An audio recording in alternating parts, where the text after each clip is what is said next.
Good afternoon. Welcome to the Board of Assessors, March 17th meeting. We're here this afternoon with board members Bill Johnston, Marilyn Gadini, Chairman Martin Grudgeon, and Director of Assessing Diane Bishop.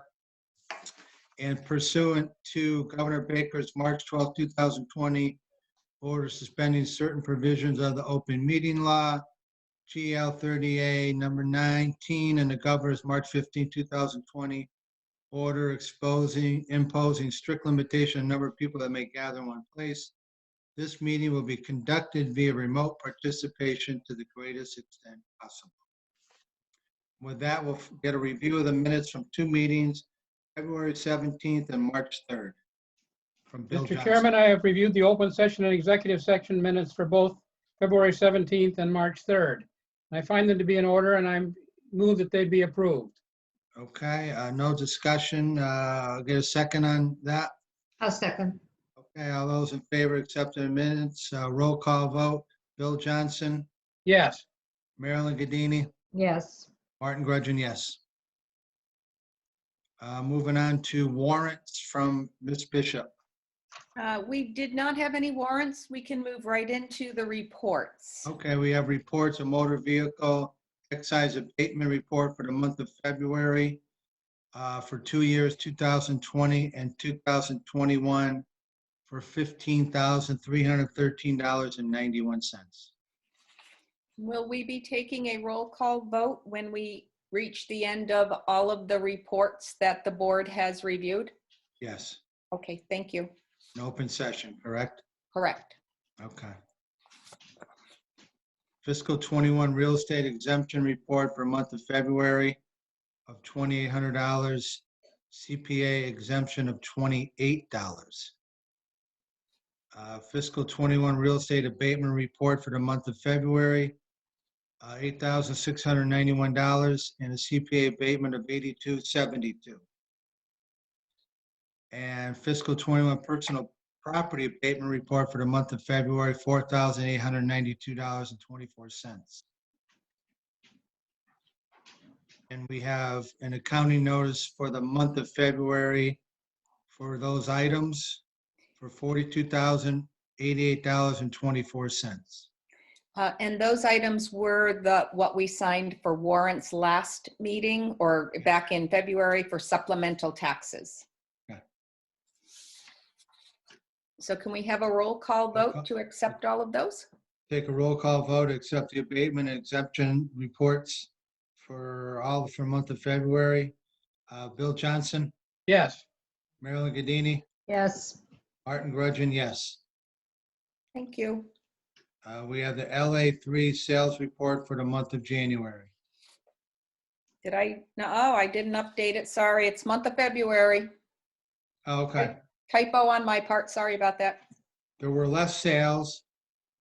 A lot in the 80 percentile range again. One was over 100%. The house was on the market for years and years. High-end home. Any questions on those reports? On any of those sales? Marilyn, any sales? I had some questions. I discussed them with Diane. I'm fine now. Okay, Mhm. all We right. have the all-purpose storage East Long Meadow. Yes, that came in very low. I did code it as an arm's length sale.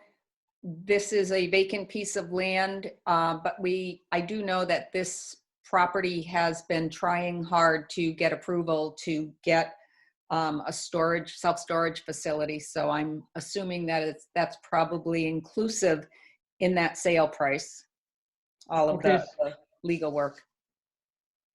Okay. Doesn't look like any more questions on that. We'll go to the building permit reports for the month of February. I have January down here, but I'm not Yeah. sure. Yeah, it is February. My apologies. I did not update either of those. For February. And we did not have any new dwellings or new commercial buildings in the month of February. So at the present time, for the months of January and February, we do have one new home. appreciate, without giving out address, I looked at the information for the new Tesla roof. It's pretty fascinating and it's a great looking roof. It's a lot of money. And was just surprised that the warranty was only for 25 years. Wow. But that's it. No new dwellings for February. We'll move on to the director's report. Okay, thank you. I cannot believe it has been 1 year since we have now been Zooming, and we have not had anyone in the town hall. It's been quite the year, many new changes that we have learned to adapt, all of us. So I appreciate all of our taxpayers' understanding, and they have all been wonderful dealing with them, even though it's been email, phone calls, or out in the parking lot, and we're all doing our part to get through this. So I'm going to start with motor vehicle excise bills. They went out on February 2nd.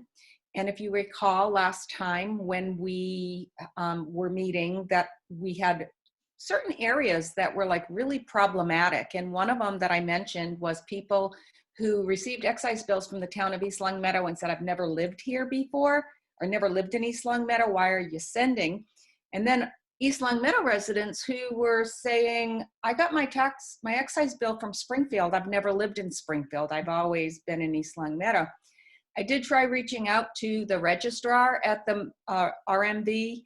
Unfortunately, I still haven't heard back, but apparently they realized that there has been a garage coding issue, which is probably why we had as many abatements, $15,000 of abatements in the first month of getting excise bills is rather high. And they found that when they uploaded the national change of address file in with the RMV file, there were errors.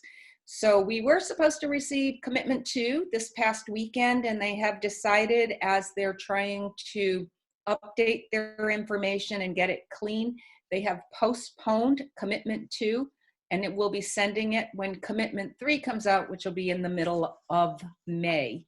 So normally we get it every 2 months, and they are holding it off. We did get commitment 8 of 2020. Some communities get them, some do not, because they said it's a much smaller commitment, and they were able to validate. And we did get commitment 8 with one loan bill on it for a vehicle that was registered on December 31st of 2020. So we're just going to hold off on sending out that bill until we get all of the commitment 2 and 3, and we'll get it all processed at once. Income and expense forms, they have been mailed as of last Friday, and these are for all commercial and industrial property owners, also mixed use property owners and owners of apartments. These forms are due back within a 60-day period or by no later than March 15th to avoid a penalty. In these mailers, we have requested the income and expense information on the actual real estate, not the business that is situated in the real estate. And so a lot of people feel like we're looking for information on their business. It is the actual real estate, what the leases are and what the expenses are to maintain their real estate. We do use that information to determine income producing property valuations, because the board does have to look at several approaches to value, one being a cost approach, one being a sales approach, and one being an income approach.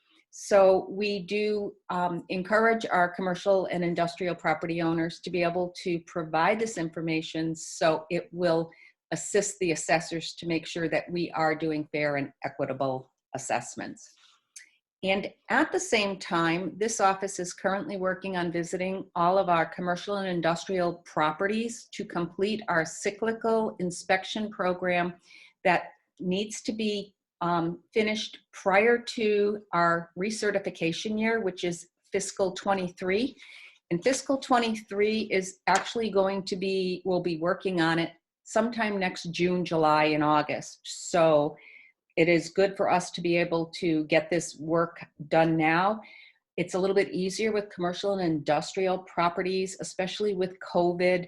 We're not going in and inside residential homes, and commercial and industrial people, you can get as far as their offices and at least get some information. So it's working out, I think, good for us, our data collector, and for the taxpayers. There are approximately 320 properties that we do need to inspect, and I did post this information on our town website. I've notified the police department, so everyone, if anyone has questions, they can call us.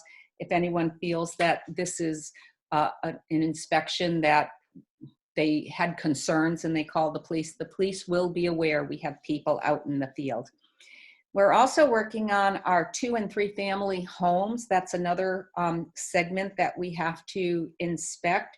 And due to COVID and trying to limit the amount of properties that we are actually going inside of, we've asked all 2 and 3 family homeowners to assist us. We sent a data mailer with all of the pertinent information we currently have on file.